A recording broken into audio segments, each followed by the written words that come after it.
As spring gave way to summer, Auntie Kath, Uncle Charles, Nana and I began spending either the mornings or afternoons on Sundays down on Babacoombe Beach.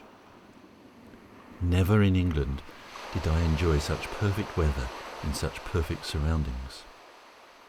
But when Father, who throughout the Blitz had worked day and night as a stretcher bearer, came to Torquay for a short holiday, I started feeling homesick. After giving notice to the coal merchant's partners, who spent my last days gloomily reconciling themselves to the prospect of having a girl in the office, and bidding an affectionate farewell to my landlady Mrs. French and her sister Gwen, I returned to London after an absence of 1 year. St. Paul's Cathedral received a direct hit when a bomb smashed through the east end of the cathedral and demolished the high altar. For 2 weeks I attended Boys' Brigade parades and Bible classes across the road from the Baptist Church at the Anglican Church, whose company and ours had now amalgamated. But most of the old familiar faces were gone, and the atmosphere was different. Besides, having realised in Torquay that I'd never believed in Christianity, the hymns and prayers now seemed empty and unreal.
Dennis Philip Lingwood reached the age of 18 and, as was to be expected in wartime, was eligible for military service.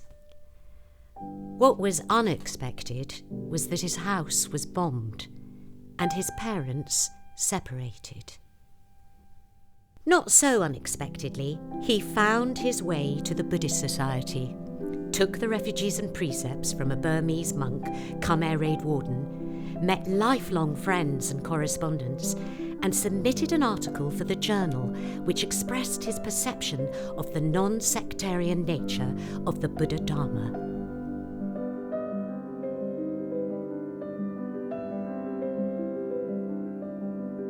Soon after his arrival in India, Dennis, a wireless operator with the Royal Signals, arranged a transfer to Ceylon. Buddhism had long been suppressed under colonial rule, but thanks to the intervention of the Theosophical movement, the first Buddhist flag was raised to celebrate Wesak openly in 1885 at Kotahina, the ancestral home of Bhikkhu Soma.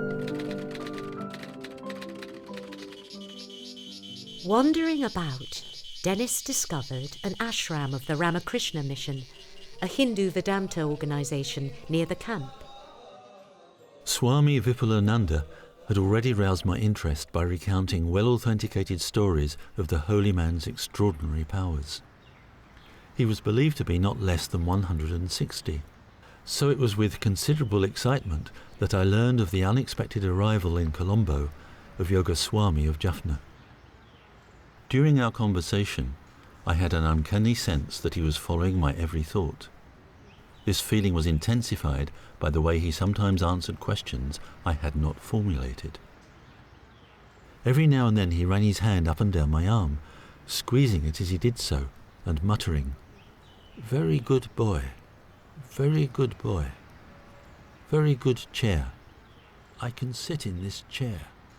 Very good boy, very good chair." There was another visitor to the ashram, Swami Pavitrananda spoke of the happiness of a monk's life, which appealed to Dennis.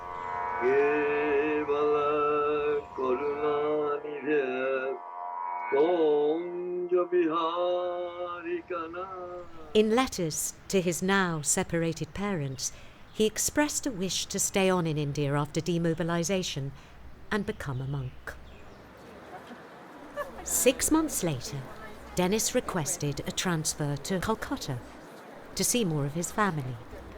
His mother's youngest brother, Uncle Dick, was a member of the Governor of Bengal's band. They got along so well that when his wife and young daughter wanted a change of air, they took Dennis with them.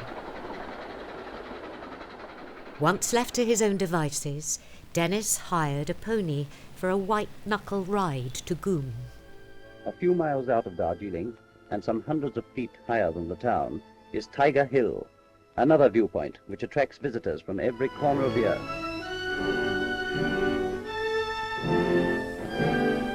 Later I learned that the founder of this monastery, the great Tibetan saint and yogi Domo Geshe Rinpoche, Lama Govinda's teacher, had installed there the image of the Lord Maitreya, the coming Buddha, as a prophecy that the worldwide dissemination of Buddhism was at hand.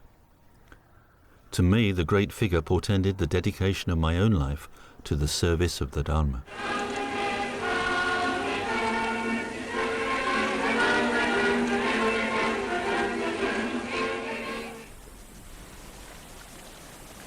Packed like a sardine, Dennis endured a terrible voyage. Far to the south, the army was gathering the troops to be demobilised. It's hard to believe that not so long ago, war surged around it and even in it. The colony itself was a hive of activity, though this could not be said of the signals unit. Dennis took the opportunity to meet Chinese Buddhists, as well as make friends with Theosophists. What attracted me most of all was the way everybody practiced brotherhood, the first of the Theosophical Society's 3 objectives. The members I became most intimately associated with were Rie von Krusensterne, a second-generation Theosophist, and her husband. Rie was doing work there as an editor, and they very quickly developed a very close friendship.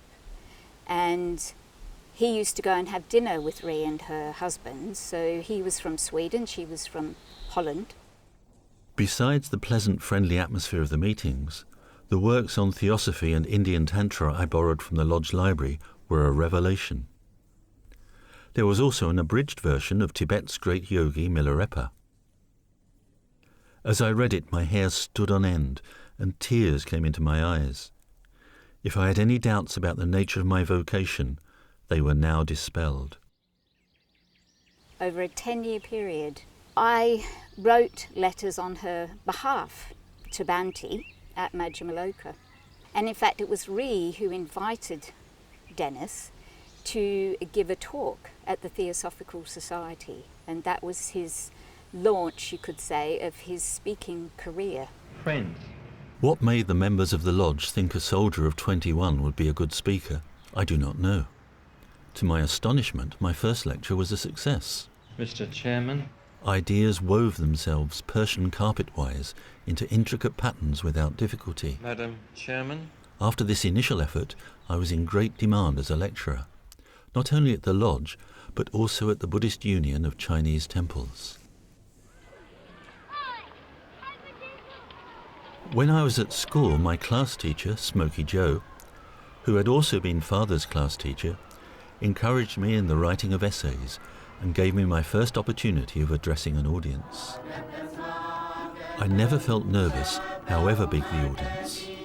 In fact, the bigger the audience, the better I felt about it. Very glad we can meet again.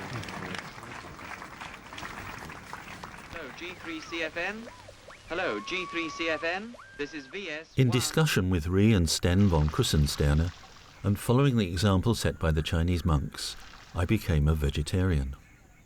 At the end of one lodge meeting, a young Indian member asked if a Buddhist could be a soldier. I frankly admitted that he could not, adding that I hoped soon to be able to extricate myself.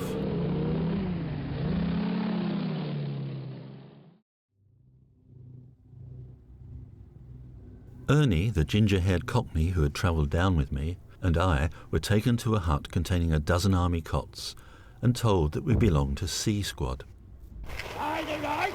We were both more than a little nervous. For the next 3 weeks, I felt as though my soul was petrified.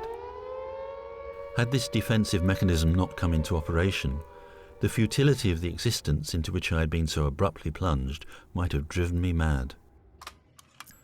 The chief topic of conversation in the hut was sex. Ernie and I and the rest of the youngsters, who had nothing of our own to contribute, listened while the older men discussed the size, shape, and mechanics of their respective organs, their sexual experiences, the different modes of copulation, and the sexual physiology of the female, all in the most exhaustive detail. Have you read the papers this morning? But once our natural curiosity was satisfied, we found this incessant preoccupation with sex both boring and disgusting, and turned away to discuss more interesting subjects among ourselves. One Sunday afternoon, when Dennis was 13, his father handed him his copy of Health and Strength magazine and, pointing to one of the articles, said, "I think you should read this." Though I read the article on masturbation with genuine interest, I looked with much greater interest at the photos of well-built young men that were a leading feature of the magazine. That I was attracted to older boys and to young men in this way did not make me feel guilty. Nor did I feel guilt when the attraction started to assume a definitely sexual character, as it did a year or two later. It was a feeling that had arisen in me quite naturally. It was part of me, and I did not question its rightness. At the same time, I instinctively knew, even at that early age, that it was something of which society disapproved, and that I should not talk about it to anyone.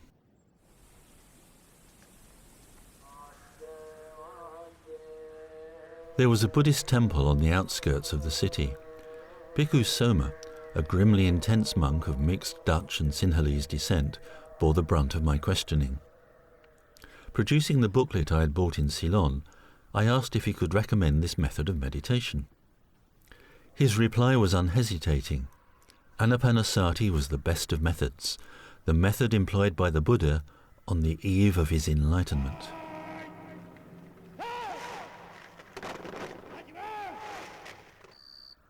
That night I sat beneath my mosquito net meditating while others slept.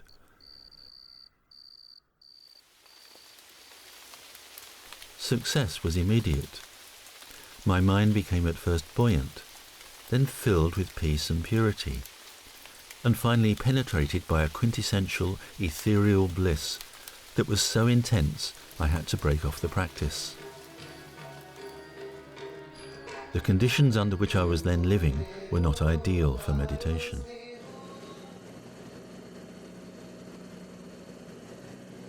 Within a month of the experiment with meditation, I encountered the person with whom I was to embark on a systematic practice of the method. From the moment Buddha Maharaj introduced us to each other, we were friends. Rabindra Kumar Banerjee was a tall, well-built Bengali, some 3 years my senior. We were both in khaki, but he wore the tricoloured insignia of the Indian National Congress. Being of a frank, communicative nature, with more than a touch of naive boastfulness, he told me about himself without either restraint or reserve. Though born in an orthodox Brahmin family, Banerjee was an avowed enemy of the inhuman caste system sanctioned by the tradition to which he belonged by birth. Nevertheless, discerning beneath his anti-religious outbursts a strong ethical motivation, I not only spoke to him about religion, but lent him books on Vedanta to read on his return to the army. Conscripts awaiting demobilisation were left in a limbo of keeping up appearances.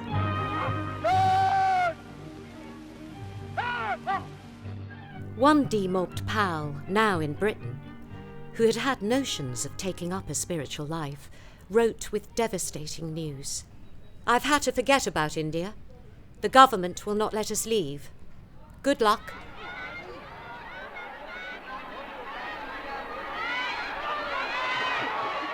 I obtained leave to visit Uncle Dick. Despite 3 years in the army, I found the pleasures of family life thoroughly insipid. My last month in European society was in fact memorable for the distaste it inspired. One of the first things I did in Calcutta was to contact Banerjee. Ever rapid in transition from one extreme to the other, Banerjee now denounced politics as a menace to society. He declared that religious and cultural activities alone constituted the true means of India's upliftment. Besides, having been cheated by his partner, he was as disgusted with business life as I was with the social life of the English in India. Rabindra Banerjee and Dennis steered their youthful energy towards two of the city's main religious organizations, the Buddhist Mahabodhi Society and the Hindu Ramakrishna Cultural Institute. When the Secretary Swami at the Institute suggested I work on a revised edition of the Cultural Heritage of India, I told him that it would not be possible to have one of us without the other. By then, Banerjee and I had a strong attachment. We complemented each other to such an extent that neither was able to move without the other. In the evenings, Banerjee more often than not harangued the student inmates of the Institute about politics, while I studied books on Buddhism.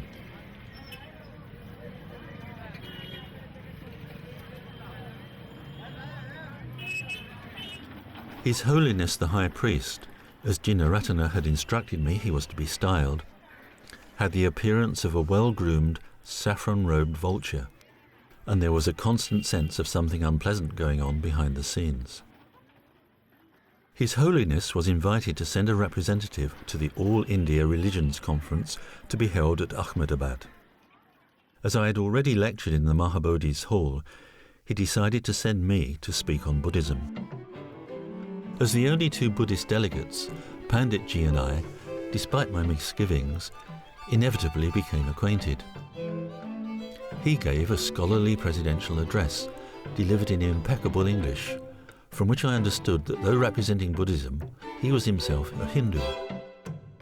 According to Panditji, Anandamayi, whom I had not heard of before, was very sympathetic towards Buddhism, and had in fact given her approval for an organisation to propagate the Dharma, a project he had started many years earlier. Perhaps, under Anandamayi's guidance, we could work together for the revival of Buddhism in India. Later, it became clear that none of his grandiose schemes had ever progressed beyond the fundraising stage.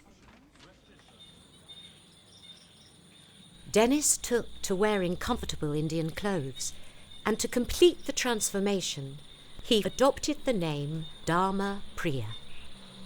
With Panditji and his companion Sudhir, the three set out to find Anandamayi.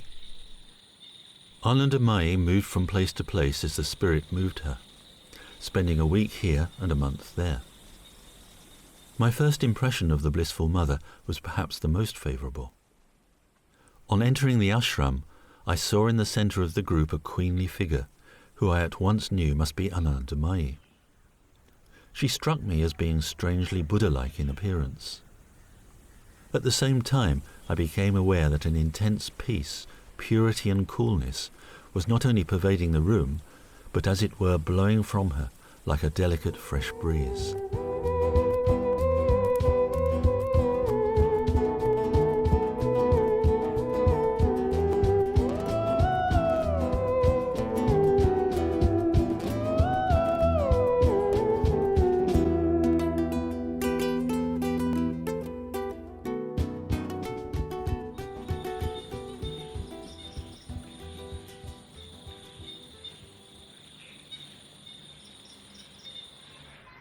I received a despairing letter from Banerjee, still stuck at the Mahabodhi Society. I have no money and being treated in an unbearably humiliating fashion by His Holiness. A friend in need is a friend indeed. I wired him 100 rupees for the journey, and with Panditji's consent, Banerjee joined the Vijaya Vahini, the army for the revival of Buddhism in India. Food occupies a place of unique importance in the life of the Orthodox Hindu. So it was inevitable that Banerjee's first conflict with the Ashramites should have been in connection with lunch. Though all could sit together in the hall, members of a lower caste were not permitted to eat with members of a higher caste. I had been banished to a veranda with the one other foreigner. To the infinite scandal of the Ashramites, who for all his disclaimers knew he was a Brahmin, Banerjee announced he was a Buddhist and therefore had no caste. From then on he sat with us to eat and cracked embarrassing jokes about the three untouchables. Anandamayi apparently had not heard of Anapanasati before, but when, with my friend as interpreter, I explained the successive stages of the practice, she nodded approvingly. One hint on how one-pointedness of mind that had been lost at a higher stage of the practice could be recovered at a lower stage proved useful during the whole of my subsequent practice of this method. At the conclusion of the interview, Banerjee asked her to bestow on him a religious name. As I was already known as Dharmapriya, lover of the law, Anandamayi named Banerjee Satyapriya, lover of truth. Both of us felt strangely moved and elated by this interview. It was with profounder bows than usual that we retired from her presence. Over the next 4 weeks, Dharmapriya and Satyapriya meditated in a clearing in the jungle at dawn and at dusk. At Anandamayi's suggestion, each kept a record of their experiences in meditation. Dharmapriya had visions of a symbolic world. When the Buddha developed an elephant's trunk, the blissful mother declared it a sign of success. However disinclined we felt to accept Anandamayi as the third full incarnation of God, as her followers averred, we saw no reason to question the fact that she lived in a state of consciousness that transcended the waking state as much as the waking state transcends sleep, or that she possessed psychic powers of a high order.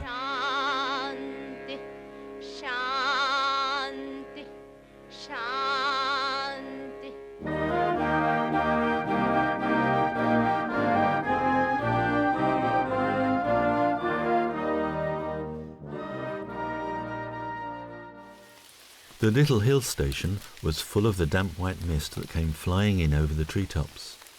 Though Panditji continued to treat us with kindness, we were beginning to have an insight into the true nature of the aged adventurer's activities. We felt that in leaving the Mahabodhi Society, we had jumped out of the frying pan into the fire. There was only one way out, however lofty the ideals with which they were founded. Religious societies and organizations had a tendency to degenerate in the hands of selfish human beings. We would follow the example of the Buddha and go forth into the life of homelessness as saffron-clad wanderers in search of truth.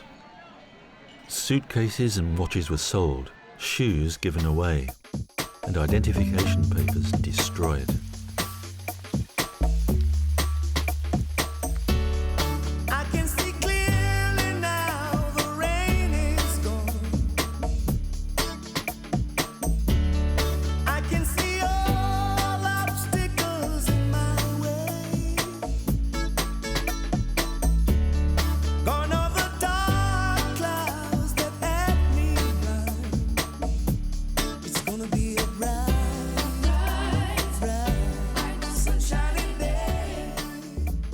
Liberated and carrying a bundle of books between them, they headed for Ceylon.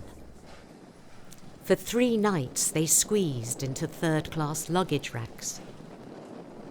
They were confident Buddhist Ceylon would offer them a place to study and meditate. On reaching port, the undocumented Buddhists were politely told to return to sea.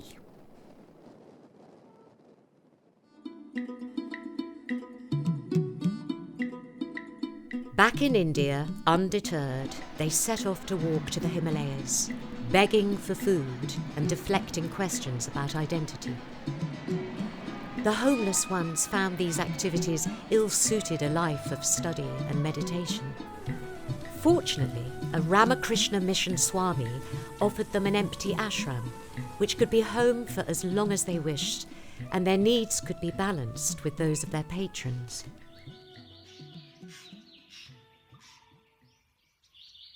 The sharp red gravel cut the tender soles of our bare feet as we trudged along the stony path.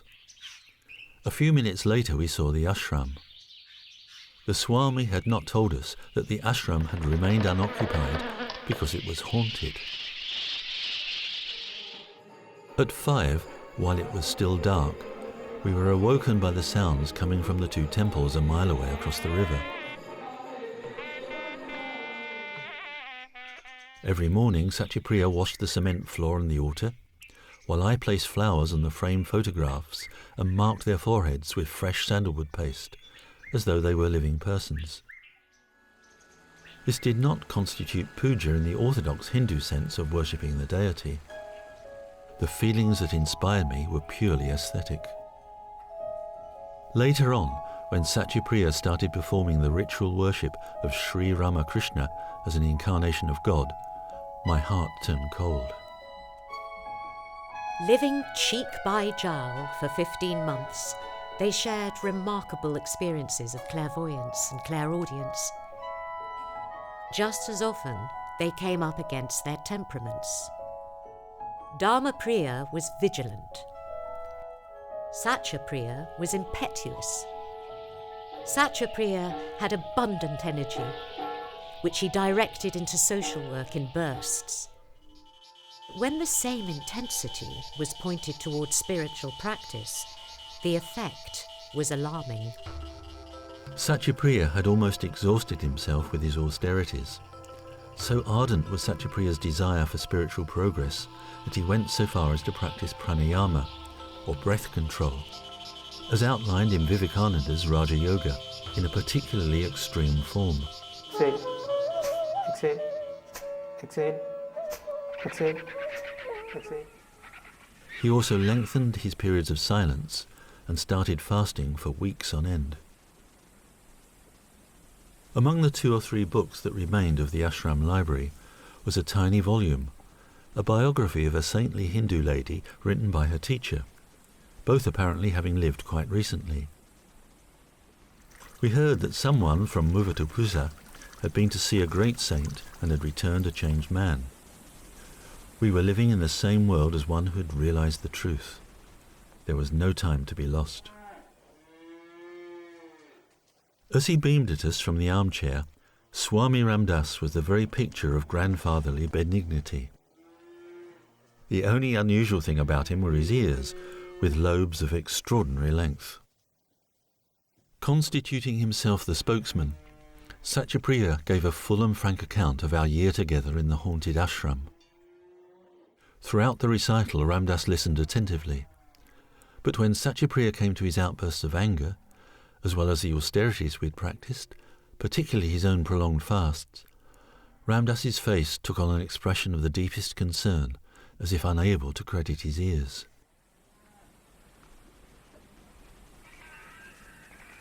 Living with my warm-hearted but irascible companion had at times been a nightmare. Ever since he'd given up on the industrial school and other projects, his constitutional unreasonableness and irritability had grown steadily worse. I knew from bitter experience that if Satyapriya thought people were paying greater attention to my opinion than to his, there would be trouble. I learned this could be avoided only if I said little and let Satyapriya occupy the centre stage. Talking in the semi-darkness of the veranda one night, we happened to find ourselves disagreeing over something.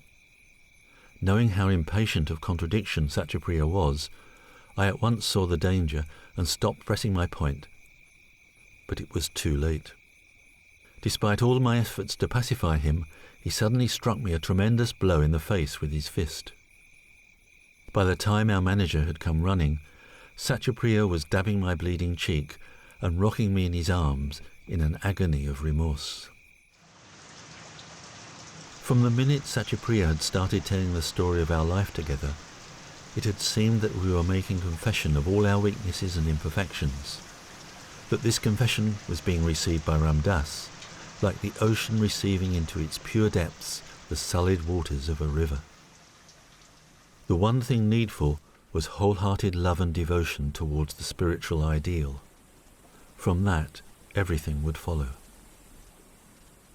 One morning, we found Ram Das reading The Light of Asia. As soon as he saw us, he exclaimed, "Your mantra is Om Mani Padme Hum." With this mantra of the Bodhisattva Avalokiteshvara, I was well content, especially as Ram Das had never been known to initiate anyone into anything other than the Rama mantra. Ram Das was militant against caste and would not allow any discrimination on account of caste within the ashram precincts. The majority of the 15 or 20 devotees then staying at the ashram were very ordinary people, but the atmosphere of genuine friendliness and devotion that pervaded the place far exceeded anything that I had yet experienced. Ram Das often spoke of the saints and sages whose blessings he had sought at the outset of his quest. The one for whom he felt the greatest veneration was Ramana Maharishi. Towards the end of our stay, he urged us to see the Maharishi for ourselves. Before setting off, we asked if Ram Das could inscribe our new notebooks. Teaching us a profound spiritual lesson, in mine he wrote, "Love Dharma, for Dharma is truth," and in Satyapriya's, "Love truth, for truth is Dharma." Having spoken at length on the need for brotherly love between us, Ram Das made clear his blessings were always with us. Since we had no money, we had decided to walk all the way to Tiruvannamalai. However, when we went to pay our last respects to Ram Das, he handed us 2 third-class railway tickets and told us firmly that we were to go by train.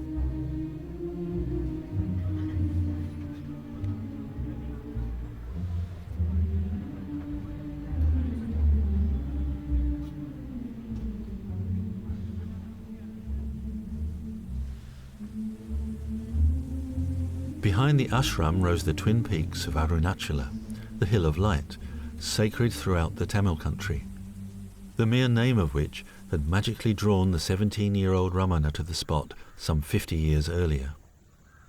It was larger and run on very different lines to Anand Ashram. As wandering ascetics, Satyapriya and I were relegated to the non-Brahmin side of the partitioned dining hall. Darshan at the ashram was truly a memorable experience.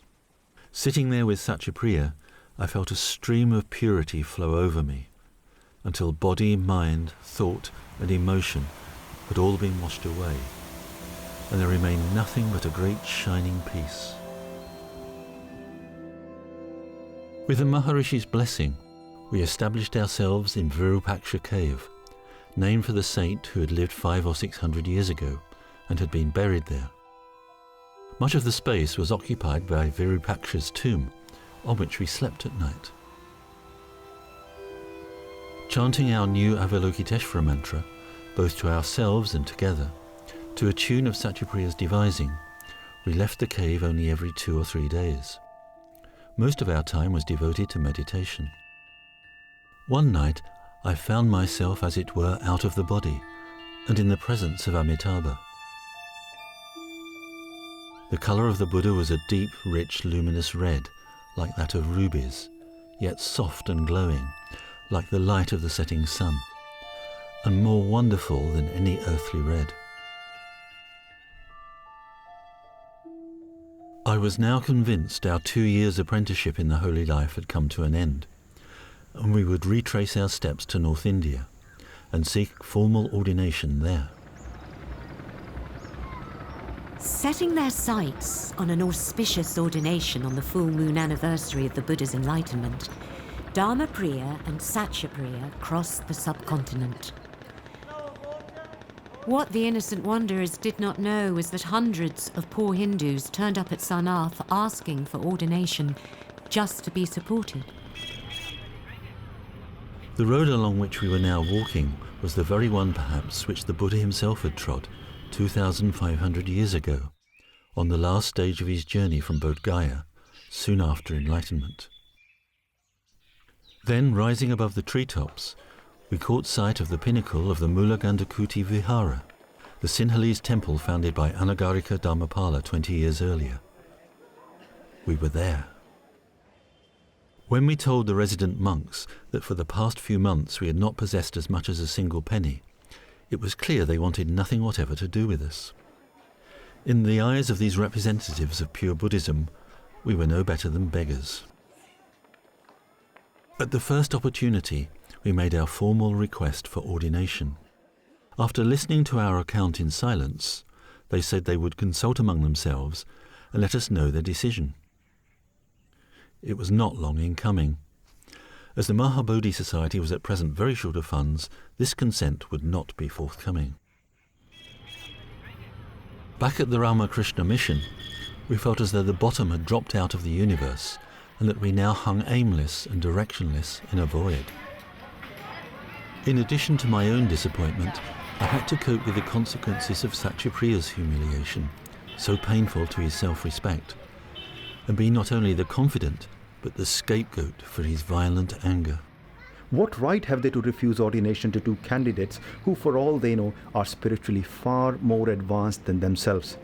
Were it not for your insidious influence, I would have had nothing to do with Buddhism, nothing to do with the filth and corruption of the Mahabodhi Society. I'm quite happy to remain what I was born, a Hindu. If the worst comes to the worst, I can always join Ramakrishna Mission. They might not be very spiritual, but at least they do good social work. I could not help recognizing the justice of much that Satyapriya said, and had to admit to myself that both the fact and the manner of their refusal had hurt me far more deeply than it had hurt him. Suddenly Satyapriya recollected that an Indian monk at Sarnath had mentioned a monk scholar who was teaching Pali and Buddhist philosophy at Benares Hindu University. He would be able to help us.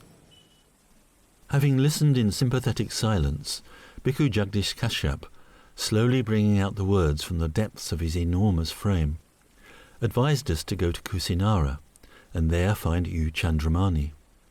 Provided we were able to convince him of our sincerity, there was no reason why he should not give us ordination.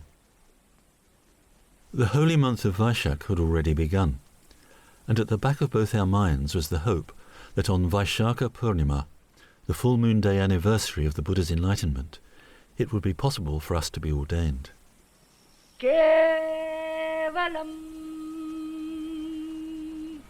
Satyapriya and I plodded on across the sun-baked earth, grimly covering 12 to 15 miles a day.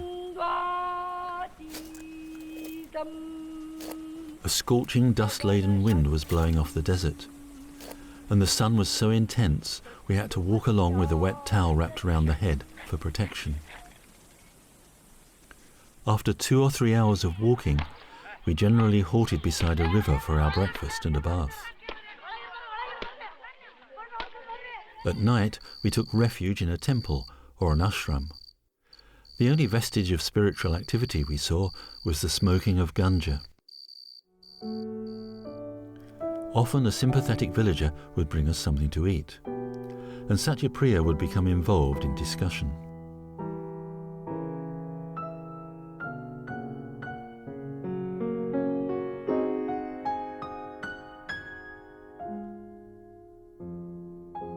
Towards the 8th day, our stops became more and more frequent. Before long, we were heartened by the sight of the majestic dome of the Mahaparinirvana Stupa rising in the distance. We were there.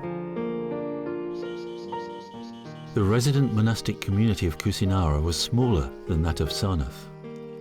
In fact, it consisted of only U Chandramani himself and an Indian disciple. There were, however, a number of shaven-headed, yellow-robed Anagarikas, not nuns but devoted observers of the 10 precepts. U Chandramani had come to Kusinara in 1901 to help build the first Buddhist temple to be constructed in India in modern times. He had not only resided there without interruption ever since, but continued his predecessor's work of restoring the ruins and making the place once more a living centre of Buddhism. We could hardly have found a more suitable person to ask for ordination.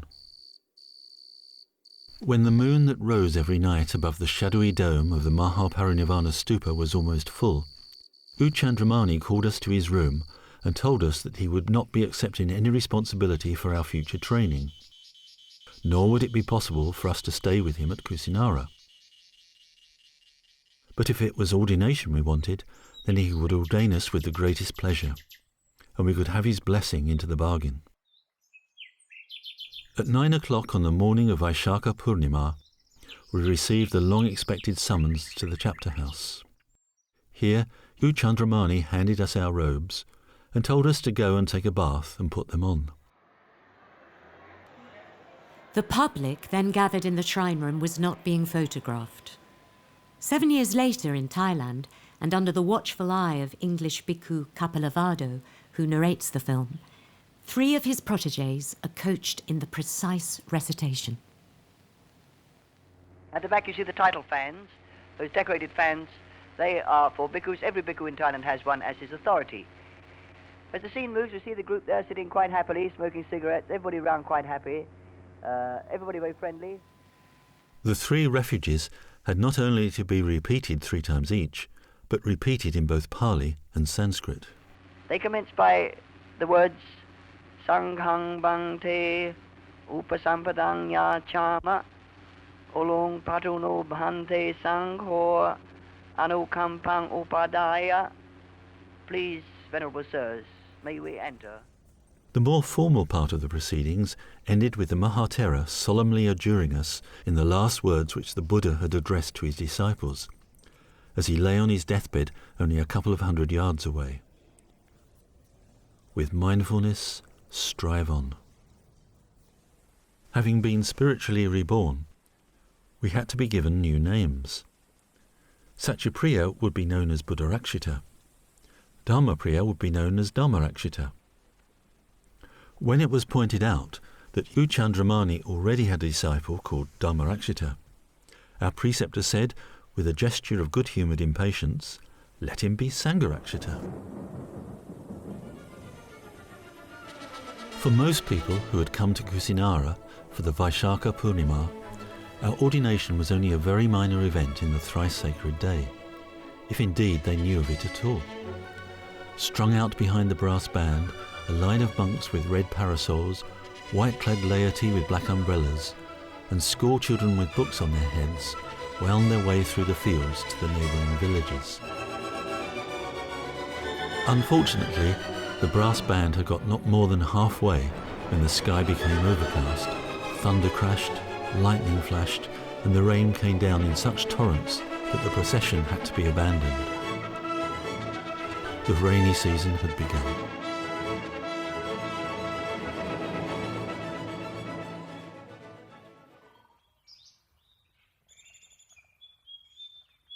Equipped with our robes and our bowls, as a bird with its 2 wings, there was now no limit to where we might go.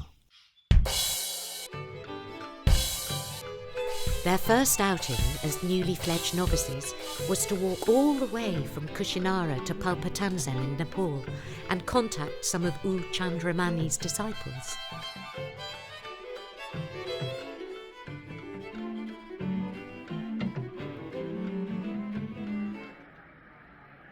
Six weeks later, they returned to Benares to pay their respects to their kind advisor, Jagdish Kashyap, and to plan their next move. Buddharakshita was strongly in favour of our making another attempt to enter Ceylon, where we could study and then take the higher ordination. I was against this plan, partly because I had no means of identification, and partly because I did not feel well enough to embark on further wanderings. With characteristic generosity, it was Bhikkhu Kashyap who resolved the dilemma. If it would be of any use, there was room for one of us at Buddha Kuti, but only for one. This of course meant the end of the partnership between Buddharakshita and myself, which had now lasted uninterruptedly for 2.5 years. After prolonged discussion, my impetuous friend suddenly announced that his mind was made up. he would go to Ceylon. In any case, it was me that Bhikkhu Kashyap wanted as a disciple, not him. Once the actual parting was over, and I was once more on my own, my predominant feeling was one of relief, as I realised how great the strain of living with Buddharakshita had been. He went off to Sri Lanka, and he used to write to me from time to time. In Sri Lanka, he had a very difficult time indeed, because he was, you may remember, a Brahmin by birth and a Hindu by birth, and though he had, in a way, become a Buddhist, there were many Hindu, not to say Brahminical, notions still lingering in his mind. So in Sri Lanka, his Hindu and Brahminical rigidity came up against Theravadin rigidity. And in the end, Theravadin rigidity, I believe, won. But he had a very tough time. He wrote me some quite pathetic letters. Even so, but for him, I might never have spent 2 years as a wandering ascetic, might never have made the difficult transition from the old way of life to the new, and for that I was deeply grateful. In less than a week, I was feeling perfectly at home in my new surroundings, and had embarked on a course of study that was to keep me busy almost without interruption for 7 of the quietest and happiest months I have ever known. Life at Buddhakuti was simple in the extreme, and there were no distractions.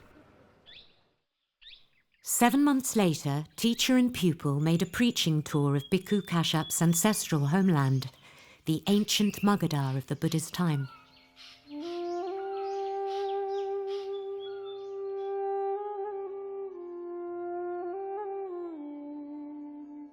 After 4 weeks touring Bihar, we reached Kalimpong, which turned out to be a pleasant hill station with a Norman church, European-style bungalows, and splendid views of the snows of Mount Kachenjunga. We were accommodated in a building belonging to the town's Newar Buddhist community, one of whose members, a young trader, Kashyapji had once met in Calcutta. Soon we had established a daily routine. After I'd had my Pali lesson, we walked through the high street to the same trader's office, where we had lunch. We had not been 3 weeks in Kalimpong when Kashyapji informed me that he would not be returning to the Benares Hindu University. Instead, he would spend some time meditating in the jungles of Bihar.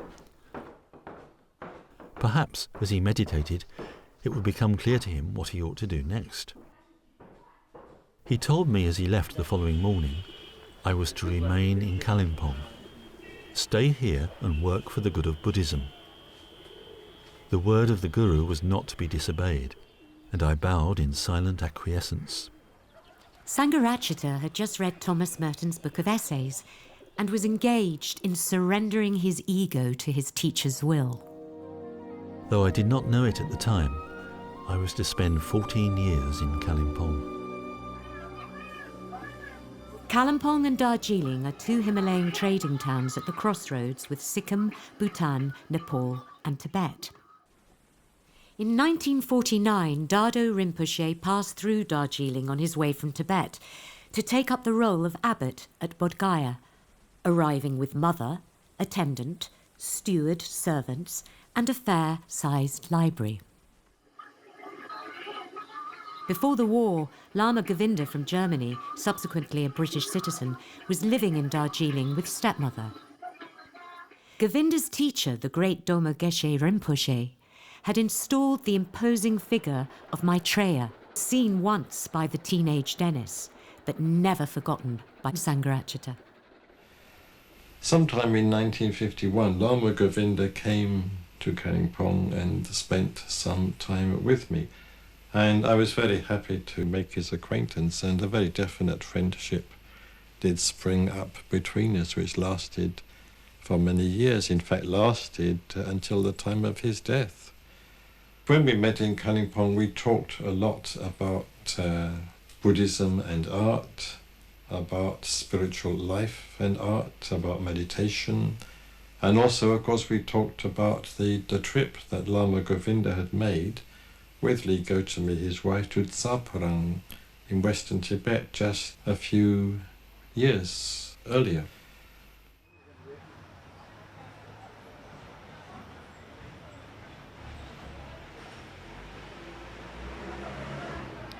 So this is the hermitage where Bhante stayed, and we're up and down the gravel path. He walked and mused and wrote poetry and stayed with many of his friends. Now let's come.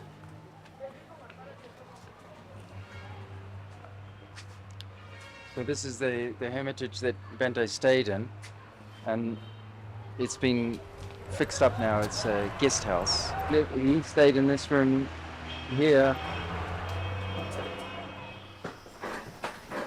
This was where the famous ping pong table was, and Bhante describes that the room was just big enough to fit the ping pong table, and you could squeeze down either side, and it's true. And this is where the students of YMBA used to play ping pong. And towards the end of his stay here, this is when he began the survey. But this is also the room where Lee Gotami showed her drawings that she'd done from the expedition to the west of Tibet. Bhante wrote a lot of poetry, of course, here, and articles.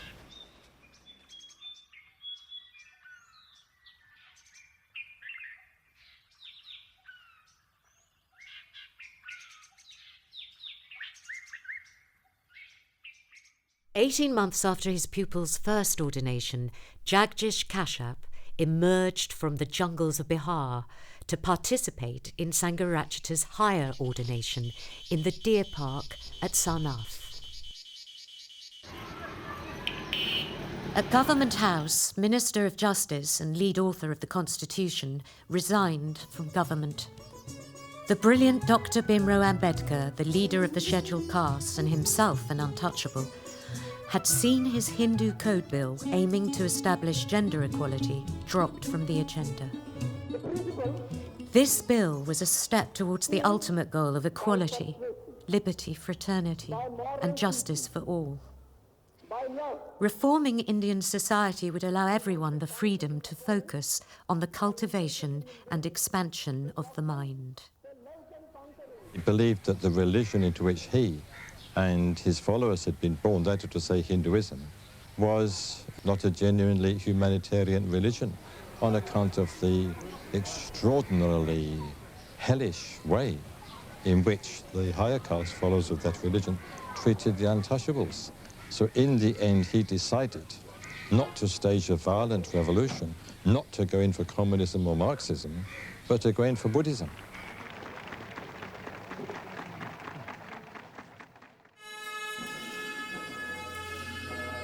The Buddha Jayanti, or 2500th anniversary of Buddhism, was an important year for me on a number of counts. I toured the Buddhist holy places as a guest of the government of India, together with Dado Rinpoche and 50-odd other eminent Buddhists from the border areas. Met the Dalai and Panchen Lamas on their arrival in Delhi.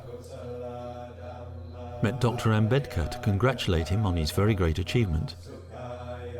And had the satisfaction of seeing my book, A Survey of Buddhism, published to widespread acclaim. Though it remained to be seen how deep or how lasting an impression the government-sponsored celebrations had made on the national psyche, the tiny movement of Buddhist revival in India was now augmented by hundreds of thousands of converts from among the followers of Dr. Ambedkar. Dr. Ambedkar died only 6 weeks after becoming a Buddhist, and only 6 weeks after so many hundreds of thousands of his followers had become Buddhists. So a tremendous vacuum of leadership was left. I can't say that I myself came anywhere near filling that vacuum, but I was around and I was in demand, and I did my best. I traveled very extensively in central and western India, especially among Dr. Ambedkar's followers. I consoled them as best I could after the loss of their great leader, and I encouraged them to follow as sincerely and fully as they could the new religion which they had adopted. I gave lectures, I held classes, I met people. I must have come into contact in that way with at least a couple of 100,000 people personally. Dear Dinu, so much has happened to me since leaving Bombay. In the course of 4 days, my own spiritual experience during this period was most peculiar. I felt that I was not a person, but an impersonal force. At one stage I was working quite literally without any thought, just as one is in samadhi. Also, I felt hardly any tiredness, certainly not at all what one would have expected from such a tremendous strain. When I left Nagpur, I felt quite fresh and rested. Whenever I was in Bombay, I would go to see Dinu in the flat she occupied on the seafront where she ran her school. She was quite an educated woman, and her Parsi heritage was of some importance to her. So this friendship developed between us. And I remember her wonderful teas. Then, news reached his ears of a mysterious yogi's arrival the other side of town. In that cottage, Chittal Singh Dorje lived when he was in Kalimpong. And in this little cottage here, Bhante received the green Tara Abhisheka, which was the first of Bhante's tantric practices.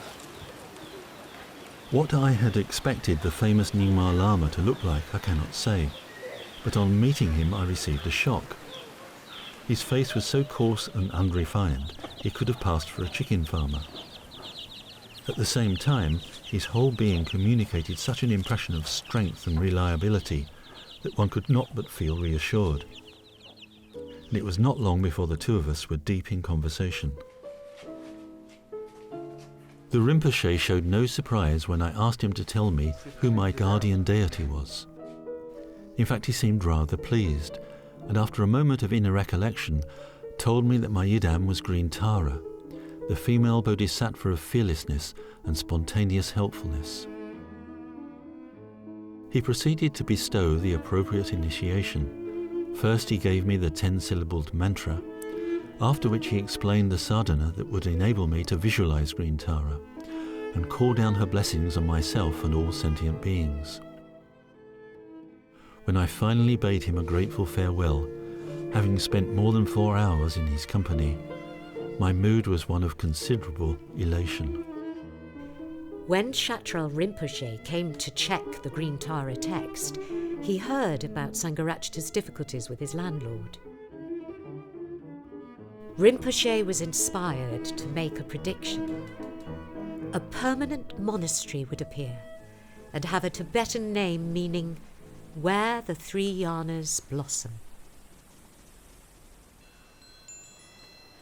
The Triyana Vardhana Vihara was not a very big monastery.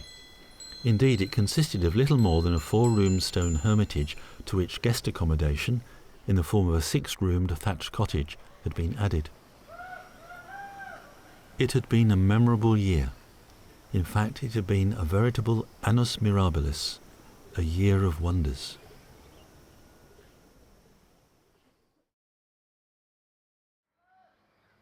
Sitting in my room one summer afternoon, I heard footsteps coming down the steep track behind the vihara. A few minutes later, I was being greeted by a strangely assorted pair. One was a short Thai of indeterminate age, the other a thin, angular young Westerner, who overtopped his companion by at least a head and a half. Both wore Theravadan monastic robes and carried begging bowls. Sujiva was an English novice monk who had just arrived in India. Over the next couple of years, he studied with both Buddharakshita and Sangharakshita. His account begins in 1958 when, still called Lawrence Mills, he joined a community of Buddhists in a rickety house beside the tracks. The English Sangha Trust had a difficult history of personal ambition colliding with Thai monastic political ambition, as Kantipalo recalls. The English Sangha project was inspired by an English monk who trained briefly in Thailand and then, much too soon, returned to Britain to teach. A complex character, the positive side of which, his energy and forcefully presented Dharma talks inspired many people to practice the Dharma. On the negative side, there was more than a touch of the showman about him, and there was no doubt that he wanted disciples to ordain so that he could be their teacher. His career as a monk ended in a grand display of delusion when he announced at a large gathering that he had attained to arahantship and would disrobe and disappear.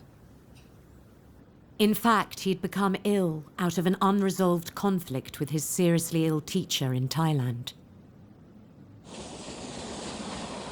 A couple of years later, with Panyavado, the one survivor of the 1956 ordinations heading the Sangha, Lawrence Mills became Shramanera Sujiva. This Buddhin Sangha was guided by Panyavadu, and it was with him that I discussed my own leaving home. I shall always be grateful for the gentleness and understanding he showed me while I was a novice under his guidance. After a year, I formed the wish to see the land where the Dharma first arose. The English Sangha Trust had very generously given me some money and a one-way ticket to India. I was invited to stay at the Thai monastery at Bodh Gaya. While I was there, I met monks studying at the new Nalanda University. One of them was very friendly. Vivekananda had been a professional kickboxer, was muscular, jolly and talkative. He was unusual amongst Thai monks then in India. Most had been novices since their early teens and were only there to get Western-style degrees. He told me of his visit to Sangharakshita's mountain abode, a small monastery in the Himalayan foothills, where it was quiet and suited to both study and practice. Sangharakshita appeared to be about 10 years older than I was, shorter in stature and slender in build.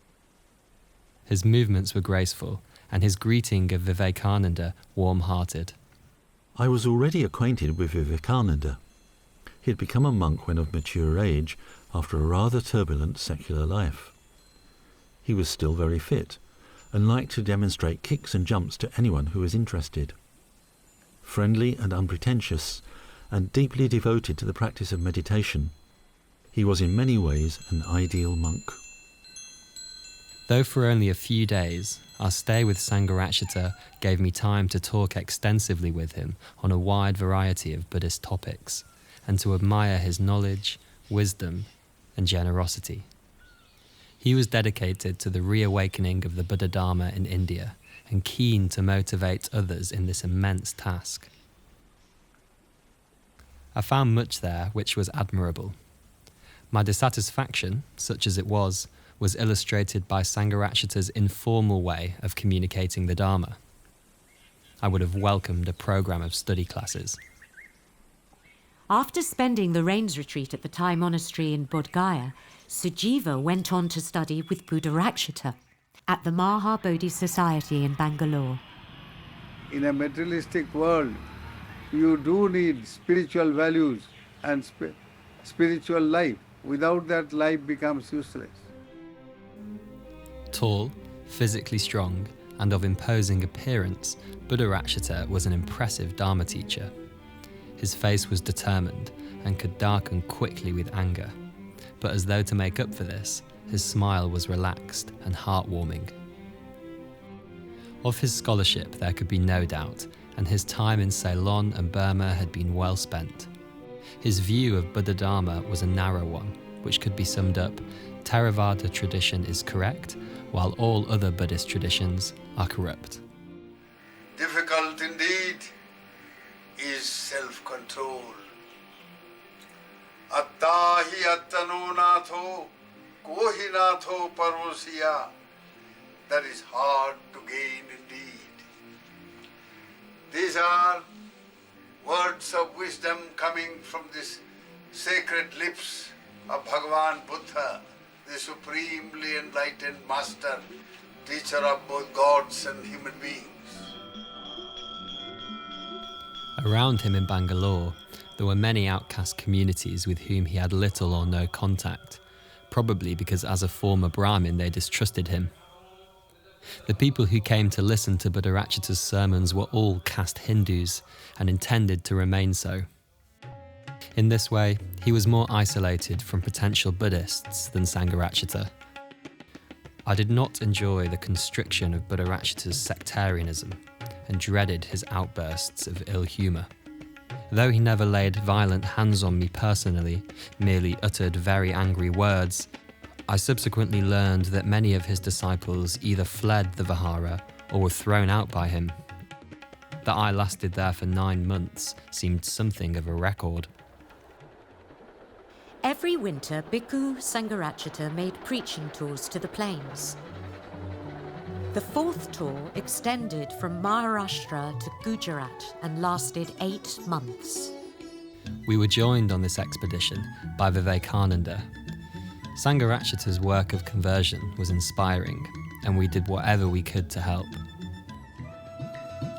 Usually, there was a chairman to introduce him, and when all the preliminaries were finished, Sangharachita would deliver his talk. On one occasion, he spoke on the meaning and practice of the mantra Om Mani Padme Hum. His voice was persuasive and gentle, expressed the Dharma clearly, and was a joy to listen to. People saw that he ate their food and expected no special treatment, not something which could be said of many Buddhist monks from outside India. Sometimes, there were so many programs, we would split up. He would be taken to one village, while I went in the opposite direction, to give a talk or sometimes conduct a conversion ceremony. I felt very close to my ex-untouchable brothers and sisters. Never before had I seen the refuges and precepts taken with the sincerity, zeal and fervour as I saw them taken by the largely illiterate and wretchedly poor ex-untouchables. It never failed to move me deeply. In July 1961, Sujiva received the higher ordination from the Thai abbot at Bodh Gaya, though this time he was not handed the rolls by Mrs. Mills. His mother had that honour only for the London ceremony. All the same, he became Bhikkhu Khantipalo.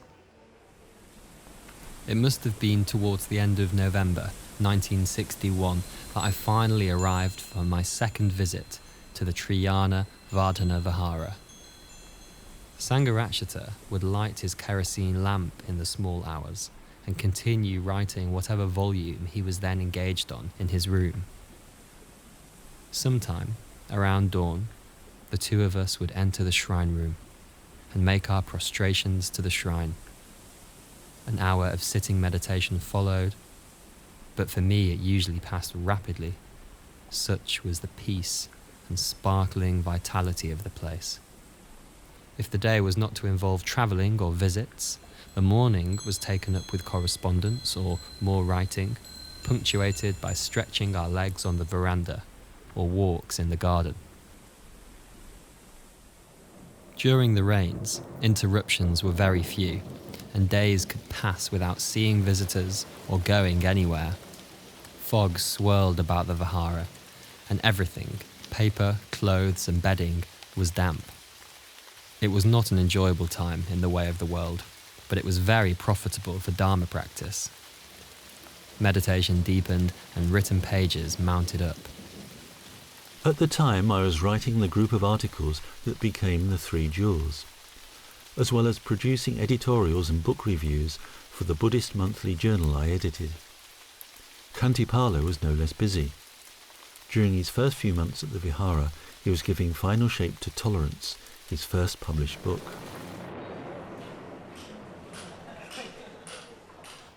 Weekly for 7 months, Khantipalo and Sangharachita sat, listened and wrote down the thoughts of Yogi Chen on meditation and the spiritual life.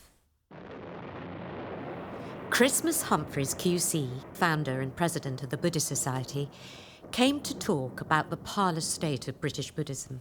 He, Toby, was frankly sick to death of the word bhikkhu. Might Bhante heal the breach between the Buddhist Society and the Sangha Association? I wanted to be perfectly cold and clear, and I wanted a cold and clear answer. The English Sangha Trust invited me to spend some time in England. and at first I was undecided whether or not to accept.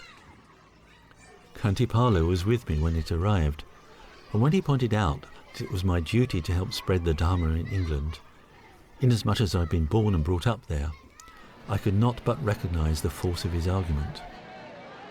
In accepting the invitation, I made it clear that I would not be staying for more than 4 months, possibly 6. At the time I saw myself as being permanently settled in India, which I had come to regard as my spiritual home. Kantipalo made a 3-month pilgrimage to Nepal. When he returned, he brought a Bodhi tree from Bodh Gaya.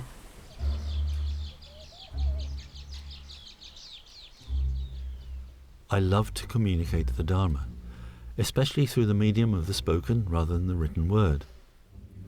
But I found it frustrating when I was not able to give full expression to my understanding of the Dharma, because English was not the mother tongue of most of my auditors. With Kantipalo there was no such limit, which made his companionship all the more welcome. Later that year, Dado Rinpoche took Sangharakshita and Kantipalo through the vows of the Bodhisattva.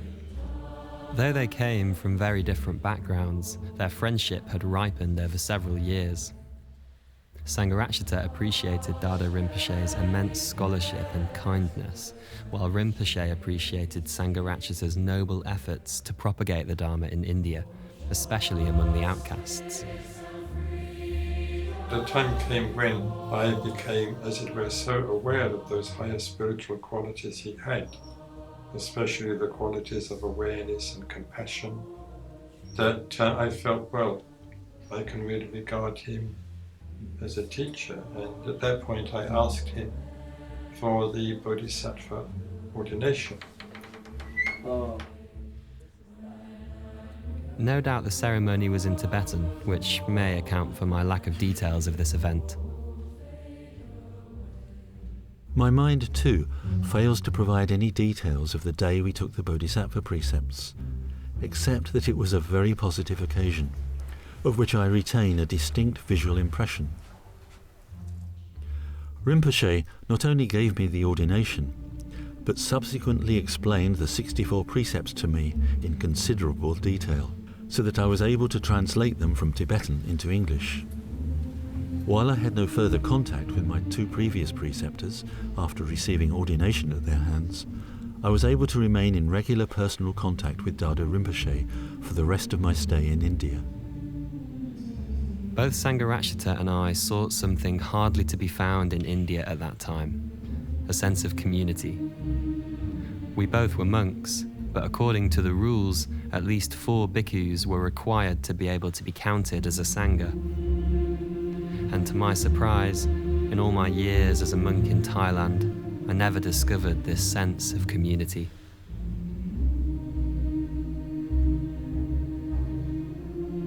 During a 1-month training class, Kantipalo gives a talk on death. Sangharakshita references it when he comes to give a talk to quite a different audience in London. In anticipation of visiting the West, Dado Rinpoche insists on giving Sangharakshita the sadhanas of White Tara and the Medicine Buddha.